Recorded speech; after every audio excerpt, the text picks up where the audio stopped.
Hi friends, మీరు ఈరోజు నాతో పాటు మా కిడ్స్ స్కూల్లో జరుగుతున్న ఆర్ట్ ఎగ్జిబిషన్ చూడండి. ఇక్కడ different types of arts, different state arts exhibit చేశారు. ఇక్కడ మొత్తం స్కూల్లో జరిగిన ఆర్ట్ ఎగ్జిబిషన్ అంతా స్కూల్లో ప్రతి స్టూడెంట్ పార్టిసిపేట్ చేసినట్టు చూసుకున్నారు. ఇది చూస్తూ ఉంటే నాట్ ఓన్లీ స్టూడెంట్స్, దీంట్లో టీచర్స్ కష్టం, పేరెంట్స్ కష్టం అంతా కనిపిస్తుంది. ఎన్ని బ్రెయిన్స్ కలిసి చేసాయో అనిపిస్తుంది. అంత బాగున్నాయి ఇక్కడ ఆర్ట్ అంతా. ఈ ఆర్ట్ చూస్తూ ఉంటే నాకు నా స్కూల్ డేస్ గుర్తొచ్చాయి. కానీ అప్పటికన్నా ఇప్పుడు స్కూల్స్ కానీ టీచర్స్ కానీ అకాడమిక్స్తో ఈక్వల్గా ఆర్ట్కి ఇంపార్టెన్స్ ఇవ్వడం నాకు చాలా నచ్చింది.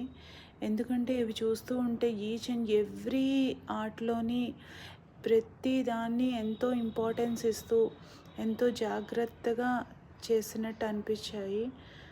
సో ఇప్పుడున్న కిడ్స్కి ఇది చాలా ఎంకరేజ్మెంట్గా అనిపించింది నాకు.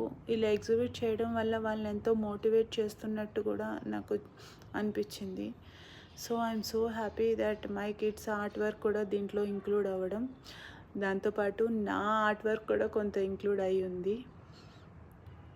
చూడండి, ఇదంతా నేను చూపిస్తుంది చాలా తక్కువ. ఇంకో 2-3 రూమ్స్ కూడా ఇలా ఆర్ట్ ఎగ్జిబిషన్ కండక్ట్ చేశారు. Thanks for watching. See you. Bye bye.